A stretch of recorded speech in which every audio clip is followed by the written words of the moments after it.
반갑습니다. 작가님 그러니까 약간 좀 부담스러운데요. 이렇게 아마 이제 또 도서관에서 또 이렇게 주관을 하다 보니까 이렇게 책과 관련된 뭐 이런 뜻에서 이렇게 저한테 이제 작가라고 이제 말씀을 하신 것 같은데, 지금 현재 이제 저 서울 캠퍼스 사학과 교수로 있고요.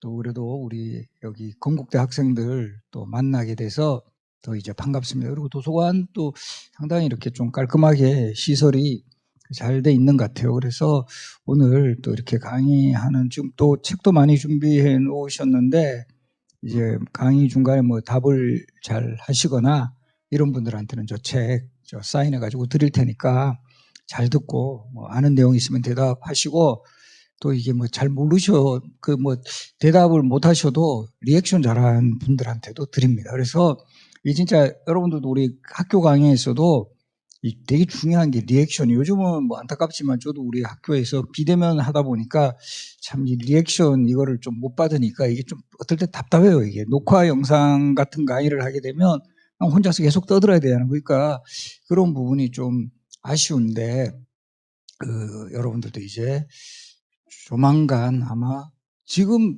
대면 강의 수업하는 것도 있나요? 있나요? 일부는 하죠. 그러니까 대부분 저도 이제 우리 대학원 강의 같은 경우는 일단 대면 강의하고 있고, 근데 또 학부 강의는 대면 하려니까 여기 너무 까다로워요. 전부 동의를 받아야 되고 뭐 이런 거 있어요. 그래서 아무래도 또 지금 학생 중에서는 그 뭐 고향인 지방에 내려가 있고 뭐 이러다 보니까 아무래도 또 이렇게 올라오기도 그 애매한 부분도 있고 해서, 어쨌든 뭐 이번 학기까지는 뭐 절충형으로 해나갈 수밖에 없을 것 같고, 이제 다음 학기에는 이제 뭐 소위 위드 코로나라 해서 이제 우리가 함께 이렇게 캠퍼스에서 좀 더 수업을 할 수 있는 그런 기회가 있을 걸로 생각이 됩니다. 그래서 오늘 제가 이제 강의한 주제는 세종시대와 인재 등, 특히 여러분들도 어떻게 보면 인재잖아요. 이게 어떻게 해서 인재를 발탁해서 또 잘 이제 그 나라를 이끌어 갔는가. 그리고 또 이런 역사 강의 또 좀 아마 여기 좀 우리 관장님께서도 또 여러 학생들에게 좀 인문학적인 소양도 이렇게 좀 증대하려는 이런 차원에서 기획한 프로그램이니까, 또 이게 단지 세종만을 이야기하는 게 아니라 이 세종이라는 왕을 통해서 우리 또 역사 속에서 어떤 인물들이 이렇게 나라를 잘 이끌어갔고 그런 데 있어서 중요한 요인이 되는 게 또 인재등용이다. 그런 것들을 좀 잘 기억하는, 그리고 제가 이 책도 56개 공간을 얻는 조선사지만 이 역사에서는 공간 현장이 되게 중요해요. 바로 여기 지금 충주에도 이 탱금대가 바로 옆에 있는데, 우리 신립장군이 바로 이곳에서 임진왜란 때 이제 일본군에 맞서다가 이제 전사를 했던 그런 공간이고, 사실 이 충주에도 중원고구려비, 지금은 충주고구려비라고 하죠, 그죠? 그리고 이 충주고구려 센터였다라는 거. 예전에 이 남한강 요지여가지고 고구려, 백제, 신라가 항상 이 쟁취했던 그런 지역이고, 어떻게 보면 그렇게 해서 탕금대가 이곳에 있는 거예요. 원래 탕금대 유래는 뭐죠? 누구와 관련 있죠? 우륵이라는 인물, 그죠? 우륵이 그 신라 진흥왕 때 바로 이 대가야를 병합을 하면서 그 당시에 이 가야 지역 최고의 예술인인 우륵이라는 사람을 이쪽으로 이제 뭐 요즘으로 치면 귀화를 시킨 거예요. 그러려면 이 사람이 이렇게 그 신라에 와서도 정말 활동 잘하고 이렇게 우리가 잘 보장해 준다, 이런 뜻으로 저기에서 지금 탕금대에서 가야금을 타게 한 거예요. 그러면 다른 상대적인 나라도 보더라도, 야, 이 신라는 저렇게 한 나라를 정복해도 그쪽에 있는 뭐 예술이나 이런 사람들 상당히 잘 대우해주네, 이런 느낌을 가질 거 아니에요. 그래서 이곳에 조성하는, 여기가 아까도 말씀드렸죠, 쟁패 지역이니까 이 고구려나 백제 지역 사람들도 다 이제 항상 관심을 가지고 있는 지역이니까 요즘으로 치면 예술의 전당을 이곳에 만들어 준 거예요. 그래서 이제 가야금을 탔다 해가지고 탕금이 된 거고, 그곳에 대라는 명칭은, 우리가 저 가면 부산에 가면 뭐가 있다? 해운대. 강릉에 가면 경포대. 그 똑같은 대라는 지명은 지금 여기도 마찬가지지만 요 달천이 흘러가는데 이렇게 우뚝 솟은 절벽형 지형이죠. 그죠? 요런 건물을 대라 그런다. 그래서 우리 경포대, 해운대 요런 같은 개념이다라는 거 기억을 하시고, 그래서 이제 이 지역에 있는 요런 그 문화나 역사의 현장도 좀 알아두시면 그리고 또 대표적으로 제가 항상 이 충주 쪽에서 제가 이제 예전에 제가 이 충주시청에서도 이제 강의를 한 적이 있을 때 충주시의 역사와 문화를 한번 강의를 한 적이 있어요. 그때도 이 뭐 고대로부터 쭉 뭐 충주 역사, 특히 이제 충주가요, 그 한말 이때 또 우리 의병운동 이런 것도 되게 활발했던 그런 지역이었어요. 지금 또 탕금대 가면 그런 거 순절비 같은 거 있죠, 그죠? 그리고 또 이제 조선시대 관련해 갖고는 이곳에 조선왕조실록을 보관했던 사고를 설치했어요. 사고 아시나요? 충주 사고. 그래서 저는 이 충주 사고를 이걸 잘 좀 복원을 해가지고 이 충주 지역이 기록 문화의 어떤 그 중심 공간이다라는 것도 이제 강조할 필요가 있다고 하는데, 바로 우선 그런 어떤 뭐 지역부터 시작해가지고 또 우리나라는 어떻게 보면 전 국토가 그야말로 박물관이에요. 조금만 관심을 가지고 알게 되면 훨씬 더 많은 것을 얻을 수 있고, 제가 저 책에서는 시기적으로 우리 그 역사의 현장과 그곳에 일어났던 뭐 중요한 사건이라든가 이런 것들을 언급을 해놓았으니까, 아마 여기 지금 현장에서 오신 분들은 저 책 수량으로 볼 때 큰 경쟁률 없이 아마 받지 않을까 이렇게 생각을 합니다. 그러면 이제 본격적으로 제가 강의에 들어가면, 이 조선의 왕 세종은 조선의 4번째 왕이죠. 태종의 아들이죠, 그죠? 근데 태종의 그 3번째 아들이요. 원래 조선의 왕은 적장자로 왕위를 계승하니까 양녕대군이 원래는 적장자로 후계자가 됐어요. 11살 전에 세자책봉을 받았고 1404년에, 그리고 이제 아버지 태종도 상당히 신경을 써가지고 양녕을 이제 후계자의 그 뭐 입지를 굳히게 하기 위해서 뭐 최고의 교육기관을 또 만들어주고 뭐 최고의 스승도 붙여주고 이렇게 상당히 공을 들이는데, 안타깝게도 양녕대군은 요즘 표현을 하면 농땡이에요. 너무 어릴 때부터 공부를 하지 않아. 막 세자 시절부터 맨날 수업에 빠지기 일쑤고 또 매사냥을 좋아해요. 노는 걸 되게 좋아해요. 이 양녕대군 주특기가 매사냥이에요. 우리 이것도 조심해야 돼요. 매사냥이라는 거는 매를 사냥하는 게 아는 게 아니고 뭘 사냥하는 거죠? 매를 이용해가지고 꽁을 사냥하는 거예요. 이거를 우리가 흔히 매사냥하고 매를 잡으러 가는 게 아니라, 우리 이런 거 보셨죠? 매 이렇게 해가지고 이 매를 이용을 해가지고 꽁을 잡으러 가요. 이 매사냥 이거를 되게 즐겨가지고 어떨 때는 이런 수업 시간에 막 매도 막 한 마리 데리고 오고 이러는 거예요. 지금 예를 들어가지고 이 지금 수업 시간에 나 우리 애견 너무 좋아한다 해가지고 개 한 마리 들고 와가지고 막 수업 듣는다고 생각해 보세요. 완전 이게 뭐 제대로 안 되겠죠. 그리고 이제 뭐 저 선생은 내 스타일이 아니어가지고 수업 못 받겠다, 뭐 이런 일도 허다해요. 그리고 뭐 오늘은 머리가 아파서 뭐 수업 못 듣겠다. 아마 양녕대군이 요즘 같았으면 이런 핑계를 대지 않았을까. 나 요즘 격리 기간이다 이러면서 수업에 빠졌을 것 같은 약간 그런 캐릭터. 그러다가 이제 나이가 들면서는 너무 또 이 기생들하고 연문을 너무 많이 뿌려요. 이 뭐 실록 기록에만 봐도 소행, 칠점생, 봉지련, 추궁자, 계속 기생들하고 연문을 뿌리게 되니까 요즘으로 치면 실시간 검색어 맨날 1위에 등장을 해요. 그것도 좋지 않은, 우리도 그런 사람들 있잖아요. 좋지 않게 막 맨날 실검 1위에 오르고. 그러다 보니까 이제 태종이 완전히 이제 열받은 거예요. 도저히 얘 데리고 정말 나라 맡겼다가는 나라 말아먹겠다, 이런 판단을 했고, 그 반면에 3번째 아들 바로 이 충녕은, 우리 세종이 되는 충녕은 정말 학문이면 학문, 품성이면 품성, 모든 게 퍼펙트해요. 바로 이런 아들에게 기회를 줘야 되겠다라고 판단을 해서 바로 이때도 그냥 양녕 마음에 안 들고 충녕이 정말 그 인품이 훌륭하니까 양녕 아웃 충녕 인이 아니라 논리를 개발을 해요. 중국에서도 보니까 서주시대 고흥남보의 아들 중에 태백, 우중, 계력 3명의 아들이 있었는데, 마지인 태백을 제치고 막내인 계력이 후계자가 된, 이때 논리가 뭐였냐면 택현, 현명한 사람을 선택할 수 있다. 장자상속이 원칙이긴 하지만 필요한 경우는 현명한 사람. 우리도 어떤 것들을 새롭게 뭐 할 때는 전례라는 게 되게 중요해요. 예전에도 이런 게 있었다면 이게 적용시키기가 쉽잖아요. 그냥 새로 만들려면 이게 되게 복잡해요. 근데 다 이런 관례가 있었다. 그런 논리로 결국 택현이라는 논리로 결국은 14년간 세자의 자리에 있었던 양녕을 폐위하고 충녕을 후계자로 삼은 이 장면이 저는 우리 역사에서 최고의 선택이 아닐까.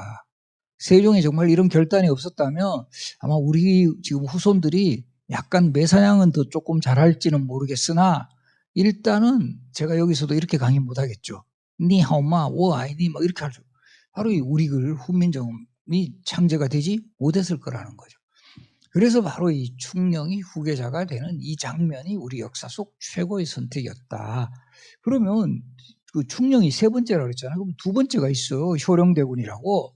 그런데 이 효령대군은 왜 양령이 그렇게 문제 많으면 효령대군도 대안이 될 수 있지 않았느냐. 그런데 효령은 왜 탈락이 되었을까.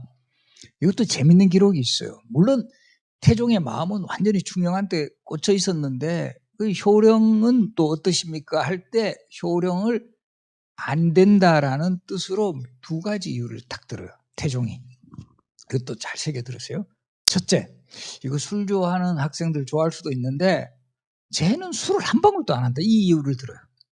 그러니까 어쨌든 대인관계를 위해서라도 어느 정도의 술은 뭐 너무 이렇게 과음이 아니라 그 정도는 해야 되는데 저 효령은 너무 술을 안 된다. 이게 대인관계가 원만하지 못하다.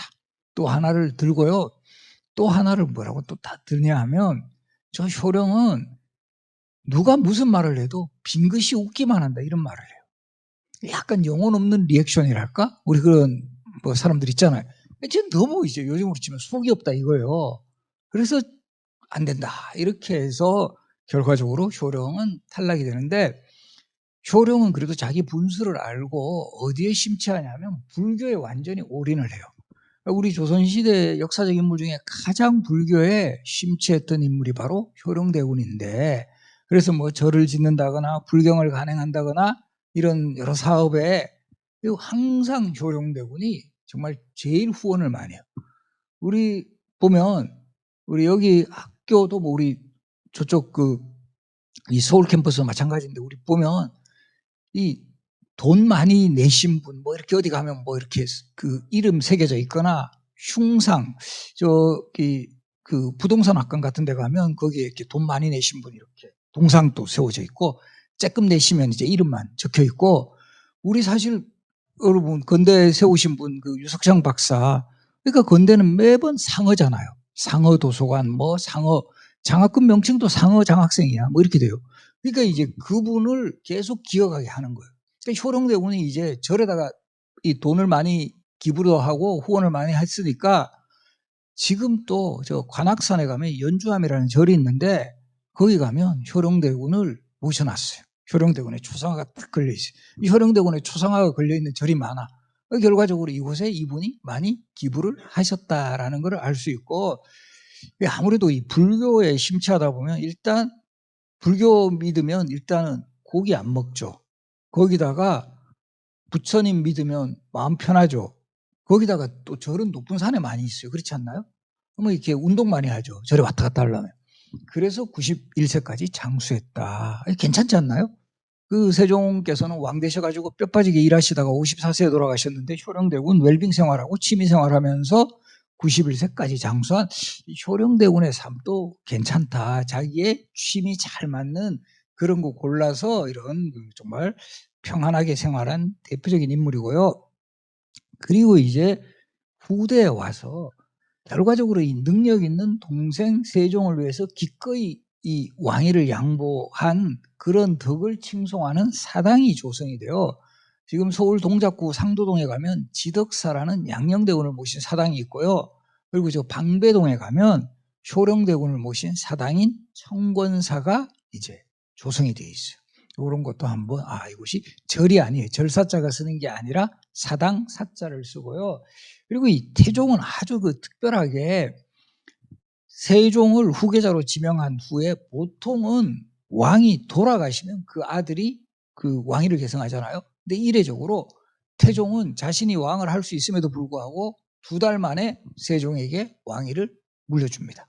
그리고 상황으로 스스로 자리해요. 왜 그러냐 하면 만약에 본인이 죽은 후면 어떤 또 변수가 일어날 수도 있다는 거예요. 양녕대군을 지지하는 세력이 나타날 수 있고 그러니까 세종이 왕으로서 자리를 탄탄하게 잡기 위해서 그 후견인 역할을 하는 거예요. 그 과정에서 사실은 우리 교과서에서는 세종 때 대마도 정벌을 했다 이렇게 나오는데 원래 이게 태종의 작품이었고요. 또 이제 그 세종의 장인이었던 심온이라는 사람이 있어요. 이 심온 같은 인물을 초용을, 왜냐하면 딱 보니까 이 사위 왕된 거 빙자해가지고 엄청나게 권력 휘두를 것 같으니까 아예 그 싹을 제거해버려요. 바로 이런 좀 악역을 또 담당했던 왕이 세종이었다. 그래서 태종이었다. 그래서 이것도 아마 그 관심 있는 분들은 이제 나중에 보시기 바라는데, 이제 12월부터 KBS에서 대하사극 태종을 합니다. 이때까지 사실 뭐 아마 어릴 때 좀 우리 학생들도 뭐 옛날에는 KBS가 뭐 사극의 왕극이라고 불릴 정도로 뭐 태조왕건, 뭐 그 불멸의 이순신, 징비록, 정도전 막 쫙 하다가 돈 없어가지고 결국 이것도 재정 문제거든요. 이 사극하면 돈 많이 들잖아요. 그러니까 이 사극을 못 만들었어요. 그러다가 그래도 이제 KBS 같은 공영방송에서 역사 드라마 만들어야 되지 않느냐라는 요구도 있고 해서 계속 이제 준비 기간을 거쳐서 지금 12월부터 태종이라는 사극이 나옵니다. 태종 역할 누가 혹시 아는 분? 태종 역할을 맡은 배우? 이덕화? 태종 요번에 12월에 예정된 태종 역할을 맡은 배우들은 주상욱이라는 배우 아세요? 주상욱. 그리고 그 태종의 아버지 태조 역할을 맡은 배우는, 이거는 힌트 주면 요즘 동네 한 바퀴 돌고 계신 분 계세요. 누굴까? 그렇죠. 김영철 선생님. 이 궁예 예전에 했죠. 그지? 그래서 바로 요 태종 해서 나중에 한번 요 프로그램이 이제 12월부터 제가 왜 이렇게 잘하냐 하면은 이 프로 이제 하게 되면 또 예전에도 좀 그랬는데 역사전을 그날 프로그램에서 약간 이 프로그램 서로 밀어주기 위해 가지고 역사전을 그날에서 태종을 다뤄요. 요 드라마를 좀 더 재밌게 보는 법 뭐 이런 식으로 해가지고 그때 제가 일단은 2부작으로 하는데 출연을 아마 할 겁니다. 해서 그래서 이제 그 드라마하고 또 이 역사적 인물 태종이 어떤 차이가 있는가 이런 내용들까지도 이제 소개를 할 거니까 한번 보고요. 결국 양녕은 너무 억울하잖아요. 진짜 14년간 세자의 자리에 있었는데 그래서 이제 결국은 추방이 돼요. 쫓겨나요. 궁궐에서 쫓겨나요. 지금의 저 서울 과천 옆에 과천 쪽으로 들어가거든요. 들어가면서도 열받는 거야. 우리도 약간 그런 뭐 좀 분들이 있어요. 특히 이제 우리 뭐 학생들 중에서도 군대에서 되게 힘들게 뭐 지냈거나 이러면 내가 다시는 여기 오나 봐라 그러면서 여기서는 뭐 다시 안 온다. 그런 거 있죠. 양녕도 너무 속을 짜증 나는 거야. 그래서 지금의 그 서초구에 가면 방배동이 있어요. 방배동쯤에서 바로 이제 확 등을 돌리면서 내가 다시는 여기 서울에 오나 봐라 하면서 양녕대군이 등을 돌린 동네라는 뜻으로 돌릴방 등배. 그래서 이제 방배동이라는 이름이 생겨난 거고요. 그래서 제가 앞에 이야기했던 탕금대처럼 우리가 이런 그 동네의 유래에 대한 지역의 유래에 대한 그 스토리를 알고 있으면 이게 훨씬 더 많은 것이 와닿을 수 있다라는 것을 확인을 하면 좋을 것 같아요. 그래서 이제 결국은 태종의 정말 파격적인 후원 속에 조선의 왕이 된 세종이 정말 업적이 많아요. 이 세종은 조선전기 민족문화의 토대를 마련해 나가는데 이 세종시대를 지배하는 시대 정신이라면 저는 자주민본 실용이 아닐까. 그리고 그 자주민본 실용의 꽃이 훈민정음 창제예요. 그래서 이 훈민정음이 1443년 12월에 창제가 돼요. 기본은. 그럼 우리도 지금 그렇잖아요. 이게 뭐가 지금 우리 백신 같은 경우도 뭐 이렇게 발명이 돼가지고 개발이 됐다 해가지고 이게 바로 쓰는 게 아니에요. 임상 실험 기간이 필요하죠. 그죠? 이게 진짜로 적용을 할 수 있을지 없을지. 훈민정음도 마찬가지. 세종이 한 3년여 정도 이게 정말 될 수 있는지 시험 기간을 거쳐요. 그래서 이제 됐다 해가지고 반포한 게 1446년 9월 10일이에요. 이 9월 10일, 음력 9월 10일을 양력으로 환산하니까 몇 월 며칠이다? 10월 9일. 그래서 우리 한글날은 꼭 기억해요. 훈민정음을 창제한 날이 아니라 훈민정음을 반포한 날이다. 그리고 우리 또 세종대왕과 관련해서는 또 다른 기념일이 있어요. 혹시 아시는 분? 세종대왕과 관련된 기념일 또 우리 뭐가 있죠? 네? 힌트 드릴까? 5월에 있는 날. 세종과 관련된 날. 5월에 무슨 날? 네? 카네이션. 어버이날? 네? 어버이날 또 카네이션 맞네요. 네? 스승의 날, 스승의 날. 세종대왕 탄신일입니다. 1397년 4월 10일에 태어나셨어요. 요거를 역시 양력으로 환산하니까 5월 15일. 그래서 스승의 날, 세종대왕 탄신일. 그리고 한글날은 훈민정음을 반포한 날. 요 세종대왕과 관련된 기념일 2개 기억을 하시고, 그래서 이 훈민정음은 정말 세계 문자상에 아주 또 특징적인 게 창제 동기가 밝혀진 거의 유일한 문자예요. 뭐 보면 우리 아마 이거 국어 시간에 이거 마르고 닳도록 공부했을 거예요. 창제 소문 아시죠? 그지? 어제 소문이라고 나오는데 나란 말씀이 중국에 따라 서로 삼았대 아니할세. 우리하고 중국의 언어는 다르다라는 자주정신이 있고, 이런 전차로 어린 백성들이 니르고 절빼셔도 제 뜻을 실어 펴지 못할 놈이 아니라, 어리석은 백성들이 자기 의사표현을 못한다. 백성을 위한 글, 민본 사상이 들어가 있고, 마지막이 뭐죠? 사람마다 헤어 수빈 이겨 사람으로 하여금 쉽게 익혀 편하게 하고자 할 따름 실용정신. 문자로서 더 이상 스트레스 받으면 안 된다라는 뜻이 담겨 있어요. 그 전까지는 어떤 문자 썼죠? 한글 창제 이전에는 한자를 썼겠죠. 한자. 이두는 이제 좀 더 이제 편하게 끊어 읽기 위해 가지고 이제 보조 장치로 쓴 거고, 기본 문자는 한자예요. 한자는 여러분들이 생각해도 한자 진짜 일단 비주얼부터 피곤해요. 글자 자체가. 그렇지 않아요? 옛날 사람도 마찬가지야 이게 쉽게 익힐 수가 없는 거예요. 그것을 이제 막기 위해서, 예? 우리말로 하는데 문자는 이제 다 한자죠. 그렇죠. 그러니까 일반 백성들 입장에서는 이거를 제대로 글을 못 읽는 거죠. 책 같은 거를. 그거를 방지하기 위해 가지고 세종께서 이제 훈민정. 그래서 이제 백성을 가르치는 바른 소리 이렇게 나오는 거, 훈민정음 이렇게 되는 거고, 그러다 보니까 이제 백성들도 정말 이제 문자의 혜택. 세종이 정말 왜 또 훈민정음을 창제했을 때 그 동기에 이런 이야기를 해요. 그 어리석은 백성들이 특히 송사 같은 데 휘말렸을 때 이 글을 알지 못해가 이것에 입는 피해가 너무 많다. 이거를 딱 지적을 해요. 우리도 그렇잖아요. 우리도 여러분들 요즘은 저는 지금도 약간 그런 경향이 있다고 생각하는데, 지금도 우리 보면 법조문이라든가 이 병원에서 쓰는 용어들이 되게 어려워요. 특히 법조문 같은 경우도 약간 그들만의 리그야. 그렇지 않아요?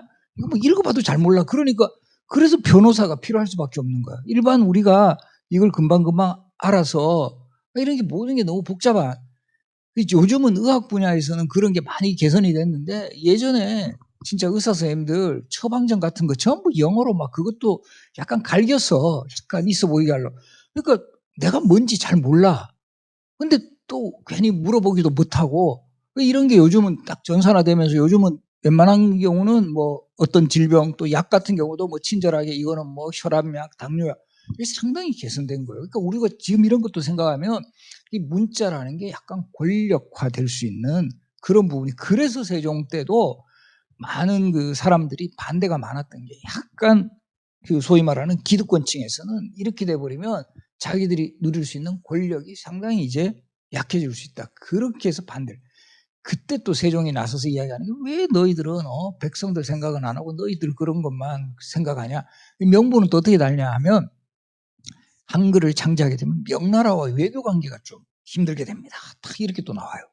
그런 부분을 하나하나 지적하면서 훈민정음을 창제하고 반포한 이런 모습 상당히 감동적이에요. 그래서 이 한글 창제로 어려운 한자 시대가 하고 이제 한글, 저는 이 세종께서 진짜 지금 미래 시대를 얘기하는데, 이 지금 소위 정보화 시대에 한글만큼 문자 보내기 좋은 글 잘 없지 않아요? 그렇지 않아?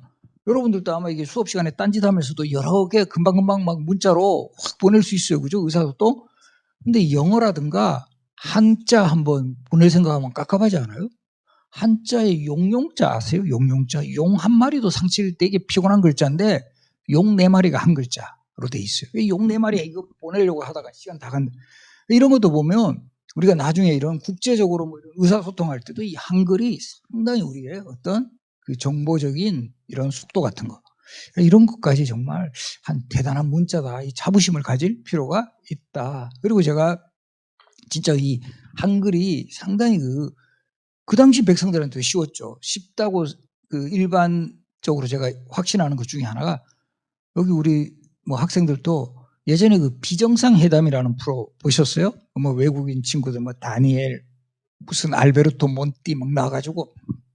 근데 이 친구들이 우리말 되게 잘하지 않아? 특히 다니엘 같은 애 그때 역사전을 그날 되게 잘해요.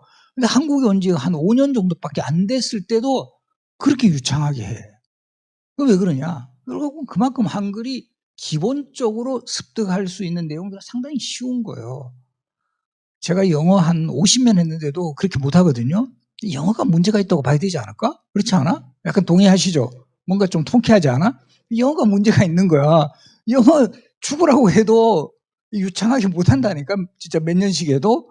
그만큼 이제 이런 거 상대적으로 비교하면 이 한글의 우수성도 우리가 확인할 수 있고요. 이 농업 분야에서도 세종이 추구했던 자주민본 실용정신이 적용이 되는데, 농업 분야에서는 농사직설이라는 책이 편찬이 돼요. 이것도 그동안은 주로 중국의 농사책 가지고 와서 이거 보급해가지고 하면 이게 우리하고 토양도 다르고 기후도 다르니까 뭐가 안 맞아. 이 세종이 어떤 마인드를 가지고 있냐 하면, 그 당시에도 분명히 지금도 우리 뭐 맛집 뭐 이런 거 있잖아요.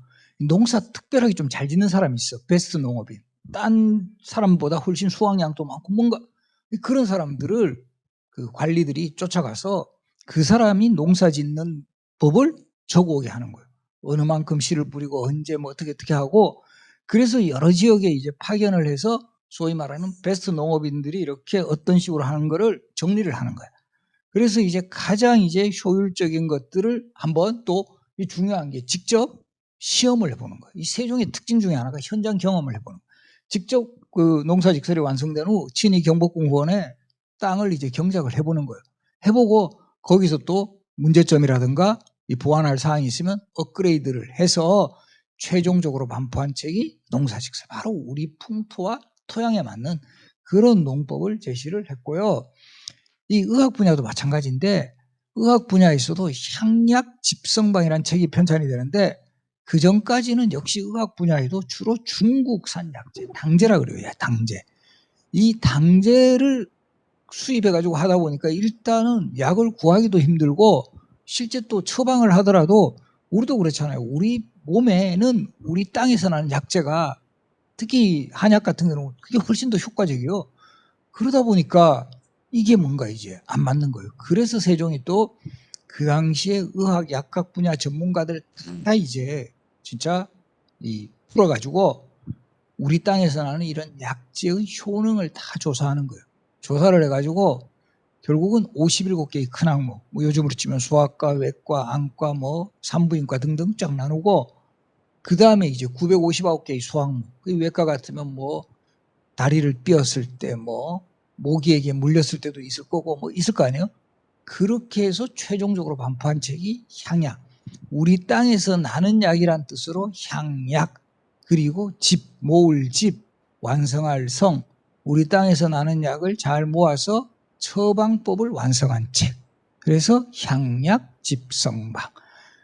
그리고 이 향약 집성방이 이미 우리 요즘 코로나로 이렇게 정말 뭐 온 국민이 힘들 시기를 보내고 있는데, 사실 이 향약 집성방이라는 책에서도 이미 전염병에 대한 이런 내용들이 상당히 수록이 되어 있고요. 특히 세종과 같은 왕은 전염병이 유행하면 바로 이 한글 창제의 효과도 보는 거예요. 이런 거를 이제 방으로 붙이는 거예요. 방으로. 우리 지금도 다 어디 보면 엘리베이터 가면 다 이거 뭐 수칙 붙여놨잖아요. 뭐 손을 씻읍시다, 마스크를 착용합시다, 쫙 하듯이 그런 거를 또 세종 때 본격적으로 방을 붙여서, 특히 한글로 붙여놓으니까 이제 일반 사람들도 이걸 이제 이해하는 거죠. 우리 여러분들도 쉽게 생각해가지고 지금도 우리 저 방들이 다 막 영어로만 지금은 병기돼 있잖아요. 근데 만약에 그 당시 뭐 한자로만 뜩 돼 있으면 일반 백성들이 이게 제대로 모른다라는 거죠. 이런 것들도 했고, 그래서 우리 허준이 쓴 의학서 동의보감도 갑자기 뚝 떨어진 책이 아니라 바로 이런 세종 때 향약 집성박과 같은 이런 책들이 있었기 때문에 이거를 보고 요즘 표현하면 업그레이드를 잘한 책이 바로 동의보감이다. 이렇게 기억을 하시면 됩니다.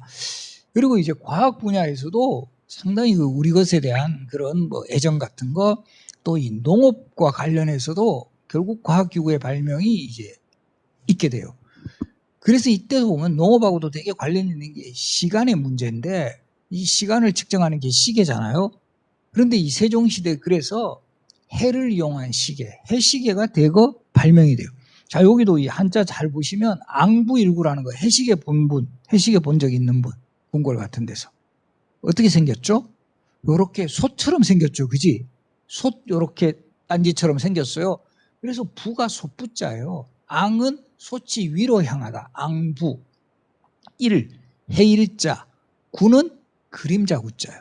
해시계 잘 보면 요 침 같은 게 있어가지고 해 그림자를 이용해서 시간을 보는 거예요. 그러니까 일구라는 말에 해시계라는 뜻이 있고 앙부는 솥처럼 생긴 해시계. 자, 그러면 현주일구는 어떤 해시계일까요?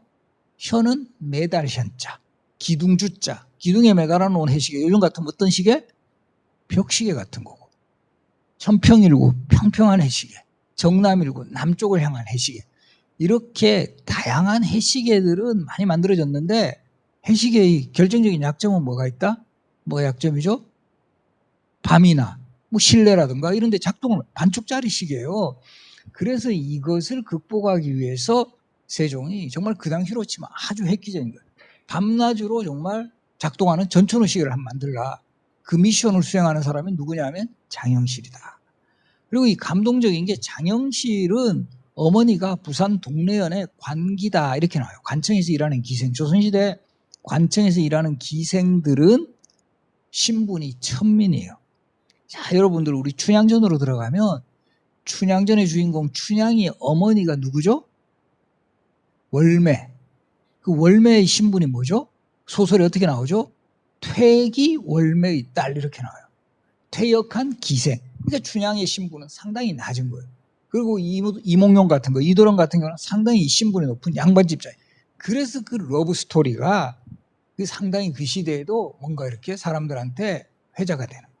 우리 지금 드라마도 그런 거 되게 많잖아요. 약간 재벌집 회장하고 약간 막 되게 좀 못 사는 뭐 이런 또 여인과의 뭐 이런 거 복음을 초월하고 그런 스토리가 사람들한테 감동을 주는 거예요. 서로 잘난 사람끼리 이렇게 만나는 그런 스토리는 별로 재미가 없어. 그렇지 않아요? 한쪽이 좀 뭔가 좀 그렇게 돼야 돼. 그런 고생.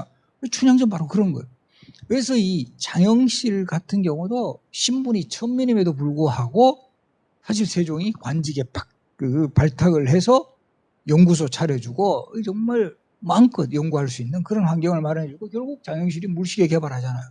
이것도 자경루, 스스로 칠격, 물이 스스로 쳐서 시간대별로 그런 우리 보면 그 자축인묘 진사오미 신유술에 12간제 동물이 나오는 그런 형태예요.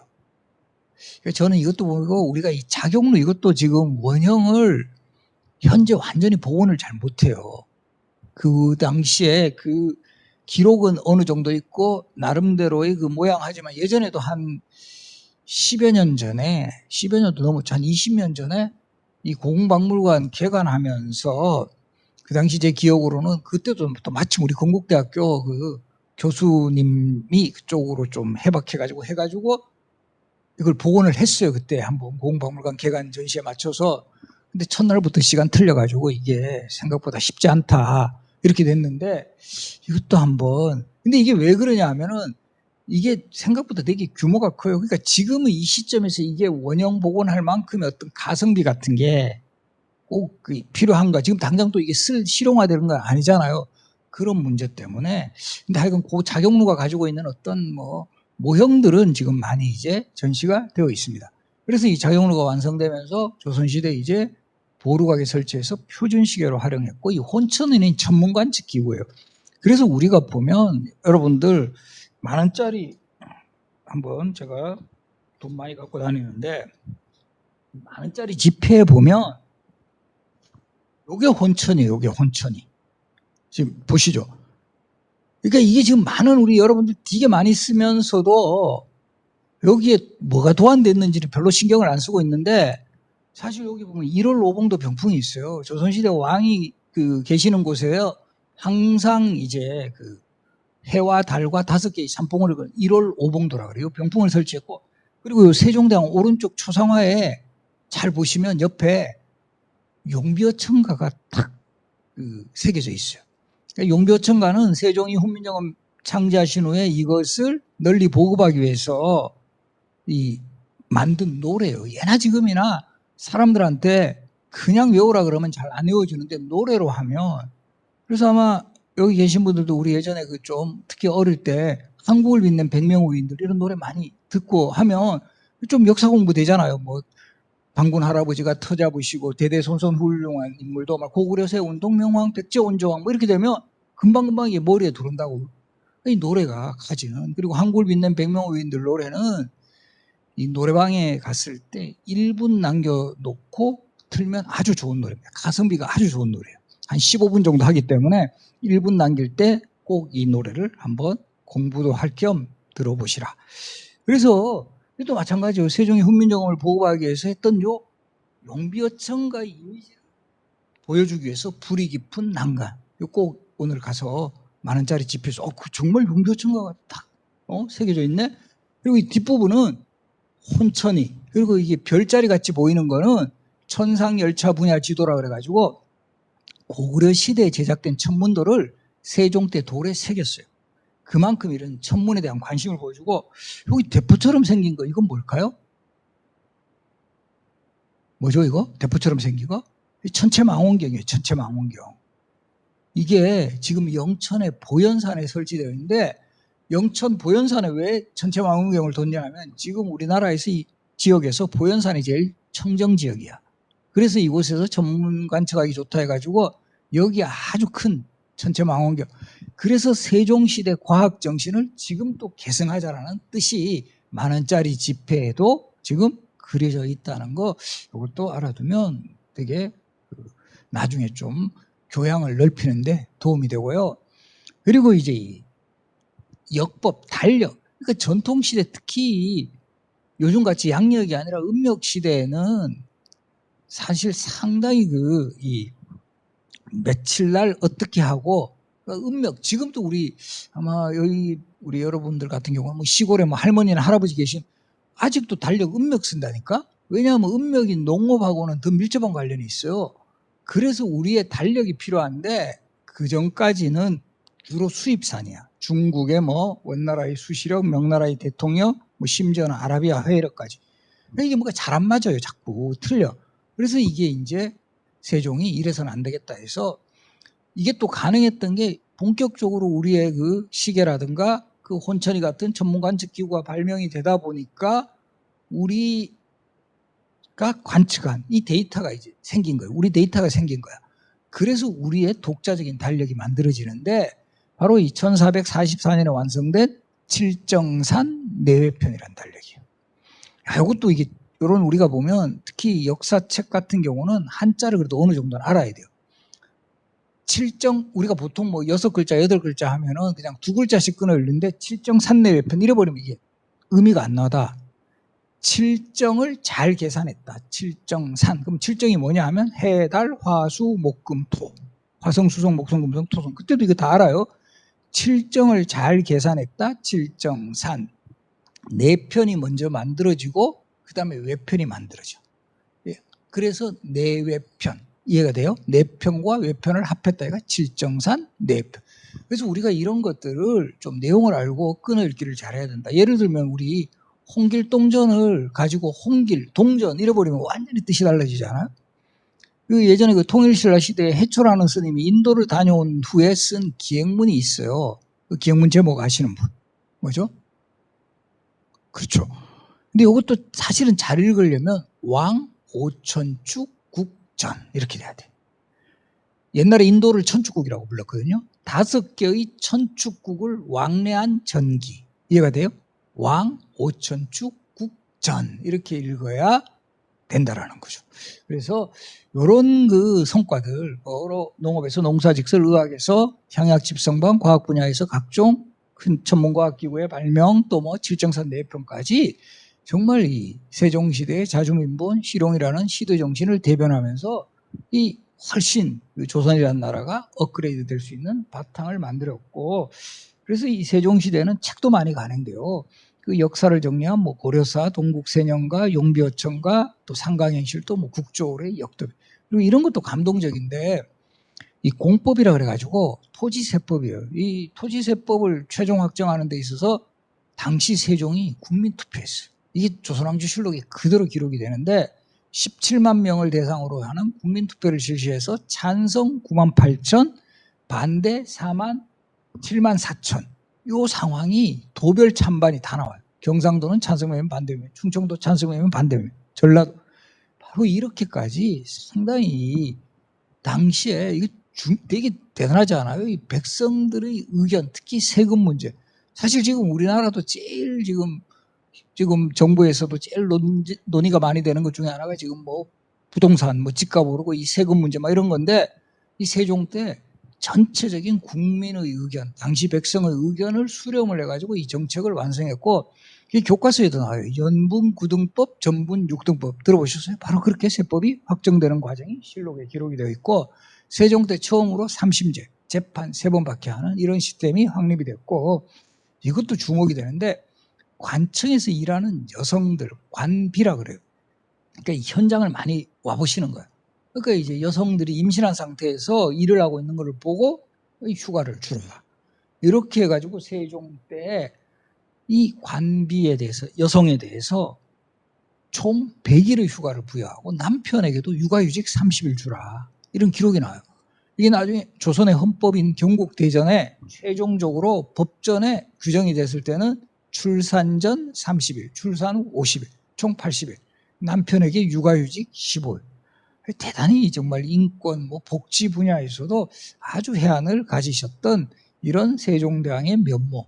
사실 이런 부분들은 요즘에 와서 사실 상당히 확대된 거예요. 예전에는 뭐 정말 좀 심한 경우는 여성들이 막 정말 임신을 하게 되면 그냥 직장 그만두는 그런 경우 많았어요. 근데 요즘은 그렇지는 않잖아요. 그래도 어느 정도 뭐 출산휴가, 요즘은 남편도 출산휴가 보여요. 어떻게 보면 이 세종시대의 이런 그 모습을 우리가 벤치마킹하고 있는 거다.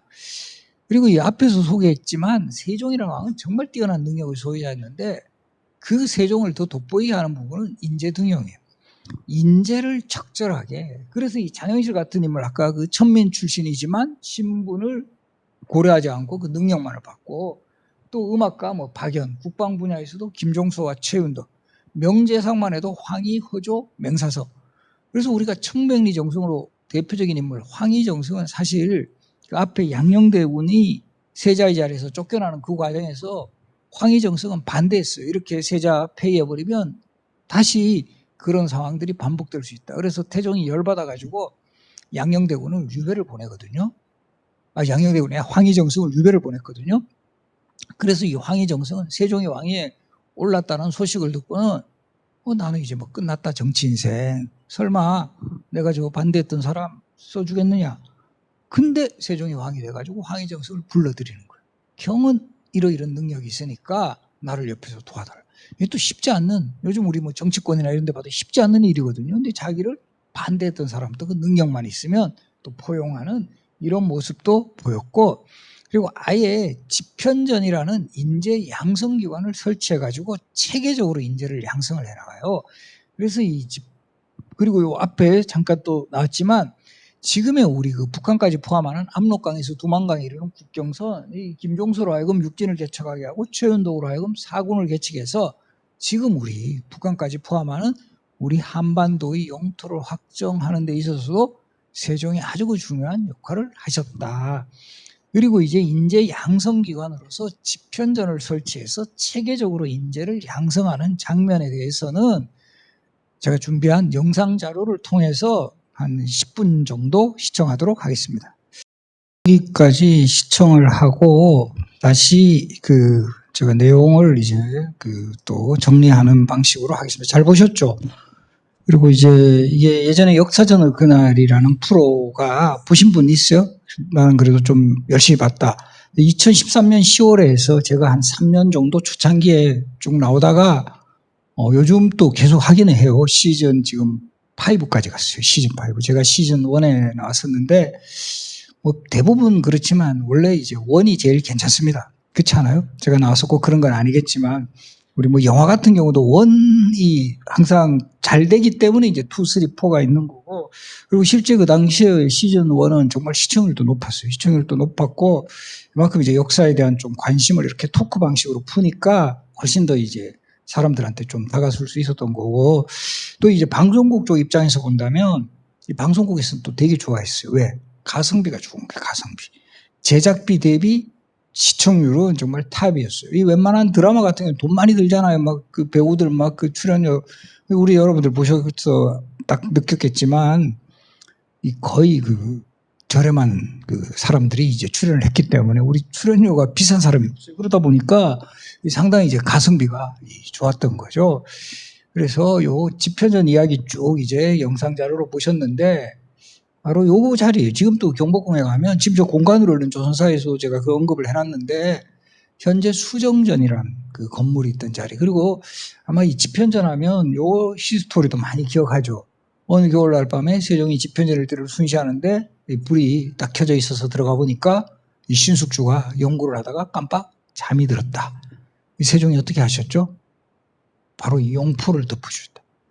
진짜 이 세종이 뭐 세종이 아닌 다른 뭐 정말 그 기관장이 뭐 이렇게 신숙주 자고 있는 거 보고 야 여기 독서실이냐고 너희 집에 가서 자라고 막 이랬으면 상당히 분위기 달라져요. 그렇지 않아요?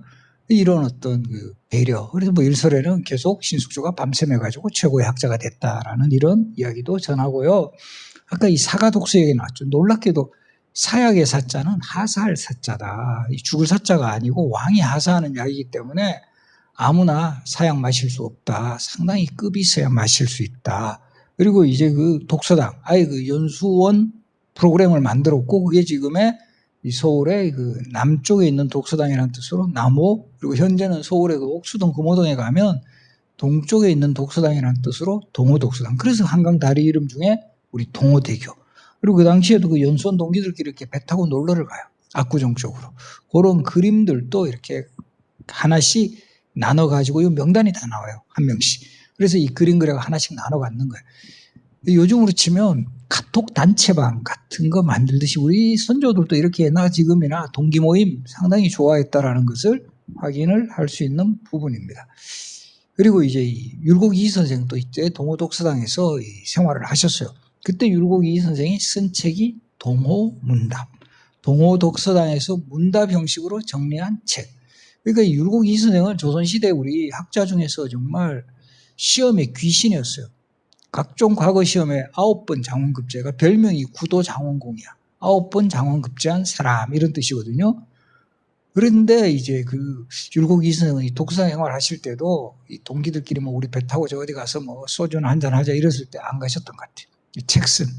그래서 이 독서당 생활 끝났을 때 당시 왕인 선조에게 올린 책이 동호독서당에서 문답, 이 틸은 내셨어요. 동호독서당에서 문답 형식으로 쓴 책. 이 당시 왕인 선조는 뭐 상당히 고마웠겠죠. 이렇게 휴가 줬는데 참 이렇게 나라 걱정해서 이렇게 좋은 책을 올렸으니 참 고맙다. 이 선조의 칭찬은 받았을지는 모르겠으나 그 주변에 있는 동기들은 상당히 재수없게 생각한 책이 바로 이런 동호문답이다. 우리도 꼭 이런 친구들이 있어요. 그죠? 막 같이 뭐 하는데 혼자서 막 하여간 어쨌든 그런 훌륭한 학자의 모습을 볼 수 있는 대표적인 저술이고, 이처럼 모든 면에서 완벽해 보였던 세종대왕도 사실은 상당히 이제 아픔도 많았어요.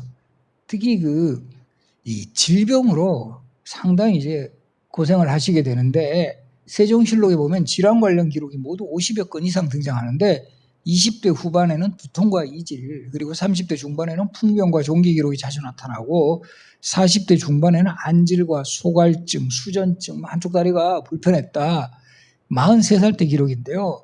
참 이거 보면 짠합니다. 내가 젊어서부터 한쪽 다리가 치우치게 아파서 10여 년에 이르러 조금 나았는데 또 등에 종기로 아픈 적이 오래다. 아플 때를 당하면 마음대로 돌아눕지도 못하여 그 고통을 참을 수가 없다. 소갈증이 당뇨요. 당뇨가 있은 지 10서너해가 되었다는 게 43살 때 기록이니까 한 30대 초에 당뇨 왔고요. 임질은 뭐 성병 이렇게 예전에 해석한 분도 있었는데 욕 상당히 얻어먹었어요. 그리고 이 실록에 공식적으로 기록된 걸로 봐서는 이 방광염 쪽, 이쪽의 질환으로 보고 있고요. 지난번 강무한 뒤에 왼쪽 눈이 아파 안막을 가리는 데이고 오른쪽 눈도 어두워 한 걸음 사이에서도 사람이 있는지를 알겠지만 누구인지를 알지 못해요. 거의 왼쪽은 오른쪽은 거의 실명 상태다. 이렇게 이제 보고 있어요. 세종이 54세까지 사셨는데 이미 43살 때 거의 눈이 잘 안 보이시는, 그래서 사실 세종이 이렇게 몸이 안 좋을 때 세종을 서포트했던 왕세자가 문종이에요. 문종. 사실 문종이 좀 안타까워요. 문종이 29년간 세자로 있으면서 세종시대에 정말 이 빛나는 업적들에 좀 엄청난 공을 세웠는데, 이 정작 문종은 왕이 되셔가지고는 2년 3개월 만에 승하를 해요. 문종이 이렇게 일찍 돌아가신 가장 결정적인 원인은 세종에 상당했을 때 너무 올인한 거예요. 우리 지금 뭐 3일장 해도 힘든데 3년상 맨날 곡하고 아버지 그러다가 이게 이제 화근이 돼가지고 이 실록의 기록에도 연이은 국상으로 온몸이 바싹 여이셨고 이것이 화근이 되고 돌아가셨다. 이런 거 보면 리더는 좀 건강관리 잘 하셔야 된다. 크게 보고. 근데 그때는 그게 정답이라고 생각한 거죠. 그래서 이 세종이 말년에 상당히 질병으로 고생을 하셨고 이때 그 왕세자 문종이 서포트를 많이 했다. 그럼 이 세종의 이런 질환의 가장 큰 원인은 뭘까요? 사실은 제일 큰 거는 과로요. 세종대왕 앞에서 지금 제가 소개했던 여러 업적들 챙기시는 거예요. 그때 보면 세종시대 신하들은 힘들었을 수도 있어요. 워낙 열심히 왕이 모범적으로 다 이거 챙기면서 하나하나 점검을 하니까 뭐 모든 거에 다 이제 막 정말 백성들 걱정해가지고 정책 같은 거 하려니까 몸이 참 남아 돌지 않았고, 거기다가 또 체질적으로 세종은 뚱뚱하셨어요. 우리 만원짜리 지폐 보면 상당히 표준형으로 나오는데 그거는 후대에 우리가 그냥 상상해서 그린 거고, 기록에 보면 되게 뚱뚱하셨다. 뚱뚱하실 수밖에 없는 게 운동을 거의 못한 데다가 또 중요한 게 식탐이 많으세요.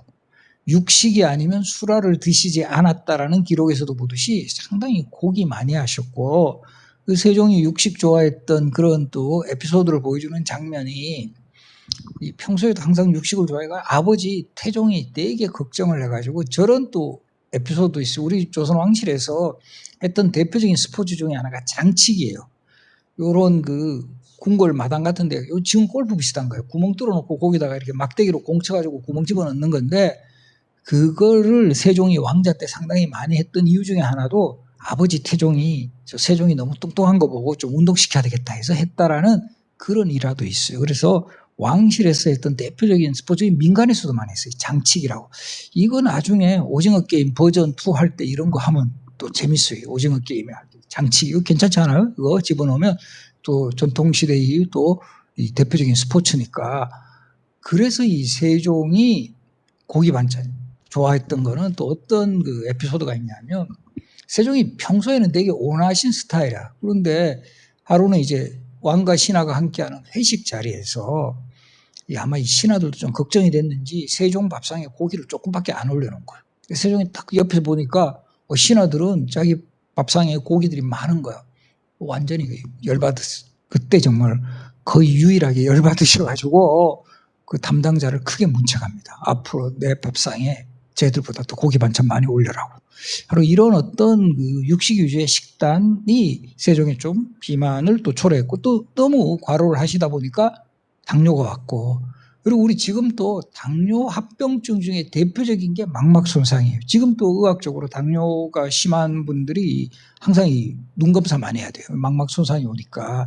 바로 이런 것들이 결과적으로 이제 어떻게 보면 그 업적만큼 세종대왕이라는 분 개인적으로는 자신의 어떤 희생을 감수했다고 볼 수 있는 바로 그런 대목입니다. 그래서 한 가지 병이 기운하면 한 가지 병이 또 생기면 나이세로 하면 본인 스스로도 이 건강 문제 때문에 상당히 힘들어하세요. 그런 각종 질환에 시달리시면서도 어떻게 보면 역사적 책무, 조선이라는 나라가 이 세종이 왕이 되었을 때가 정확히 26년, 우리도 보면 한 세대가 30년 그러잖아요. 어떻게 보면 세종이라는 왕이 빨리 배출됐기 때문에 조선이라는 왕조가 상당히 탄탄한, 결과적으로 보면 500년 이상 장수할 수 있었던 하나의 기반을 만들었고, 또 이 중요한 것 중에 하나가 개인적으로는 힘들었지만 자신의 능력을 최대한 발휘했고, 또 거기에 더해서 우리 지금 또 팀플레이라는 거 요즘 되게 강조 많이 되잖아요. 요즘 또 최근에 우리 올림픽에서도 뭐 양궁팀이 뭐 9연패를 했다든가 이런 거 할 때도 그 뭔가 이렇게 서로 간에 이런 조화, 한 명의 리더만 잘해서는 안 돼요. 이번에 여자 배구도 뭐 그런 상황 보여줬잖아요. 한 명의 리더가 그 함께 선수들의 능력을 최대한 이끌어냈을 때 정말 최선의 결과를 얻을 수 있다. 그래서 이 세종과 같은 왕도 바로 이제 뭐 과학자 장영실, 음악가 박연, 명재상, 황희, 정말 요즘 표현하면 드림팀을 만들어 놓은 거예요. 그리고 그 사람이 능력을 발휘할 수 있도록.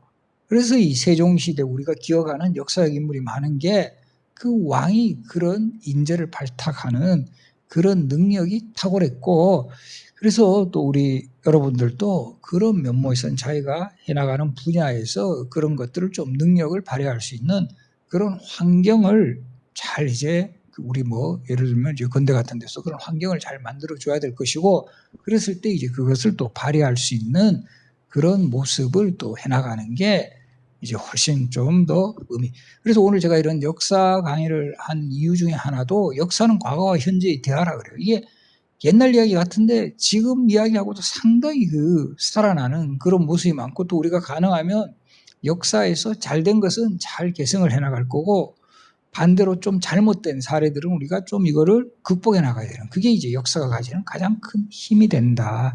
그래서 우리가 좀 더 역사를 알면 좀 어떻게 보면 개인에게도 미래가 보일 수 있고, 또 상대적으로 역사는 좀 재미있을 수 있는 흥미가 많잖아요. 특히 역사 유적 곳곳에 그 스토리를 알고 가면, 집현전 같은 경우도 그냥 가면 이게 무슨 뭐 이 건물 뭐 이런 것만 생각하는데, 이곳에서 세종과 신숙주와의 히스토리가 있다는 것을 알고 가면 훨씬 더 와닿잖아요. 그곳이 더 정이 가고, 그런 것들이 바로 이제 역사가 가지는 힘이고, 그래서 제가 이 공간을 잃는 조선사라는 책에서도 우리 역사에서 그 현장의 중요성, 그 어떤 그런 모습을 많이 강조를 했습니다. 그래서 뭐 강의는 뭐 대략 한 이 정도에서 마무리를 하고, 이거는 약간 또 광고 방송이네요. 저 책 이후에 제가 이제 최근에 쓴 책 왕으로 산다는 것, 그리고 이제 왕비로 산다는 것, 이 시리즈로, 그리고 이제 이 참모로 산다는 것, 이 마지막 책 가장 최근에 나온 오늘 이 책을 이번 강연에서 이렇게 여러분들한테 뭐 어떻게 보면 협찬을 하기로 했는데요. 그리고 요 앞에 나온 왕이라든가 왕비 관련 강의는 최근에 제가 역사저널 그날에는 안 나오지만 저 차이나는 클래스 아세요? JTBC. 거기에서 제 이름 치면 제가 한 5번 정도 강연을 했어요. 차클에서. 그래서 차클에서 지금 왕비, 또 최근에는 전염병 가지고도 제가 이제 우리 역사 속에 전염병이 어떻게 그 유행을 했고 그때 어떤 방식으로 대응을 했는가, 그런 것들을 좀 강연을 했으니까 오늘 저하고 또 이런 강연 인연으로 인해서 한번 찾아서 들어가 보면 거기서 이제 한 강연한 내용들 찾아보실 수가 있을 겁니다. 그럼 뭐 강의는 마무리하고, 뭐 한두 분 질의, 뭐 나는 이거는 꼭 좀 알고 싶다 하시는 내용이 있으면 뭐 질문해 주시기 바랍니다.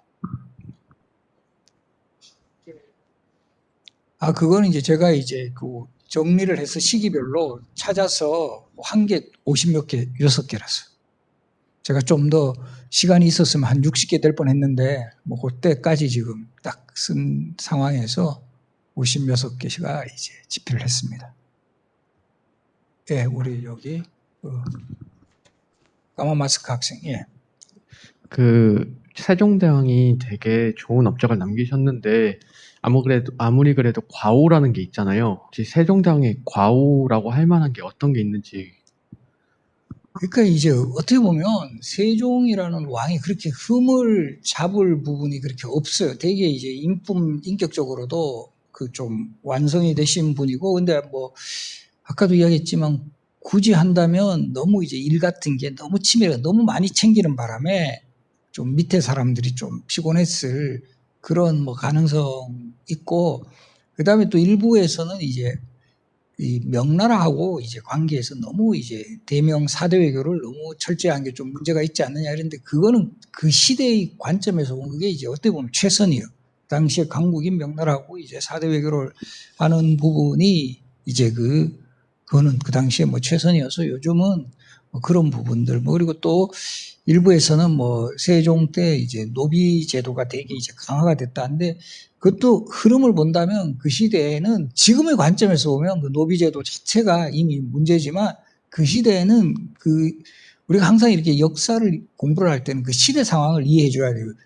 예를 들어 가지고 조선 시대를 이해하면서 왜 이렇게 저 남녀 차별이 심하고 뭐 이거는 그 시대에는 그 논리가, 그러니까 그러면 예를 들어 가지고 세종과 같은 왕이 왜 그 시대에 남녀 차별을 막지 못했어, 이거는 성립이 안 된다라는 거죠. 그래서 근데 제가 이렇게 보면 정조가 조선 후기를 대표하는 또 성군이잖아요. 두 분 다 진짜 능력이 뛰어나요. 학습량도 많고 이 신하들도 잘 활용하고.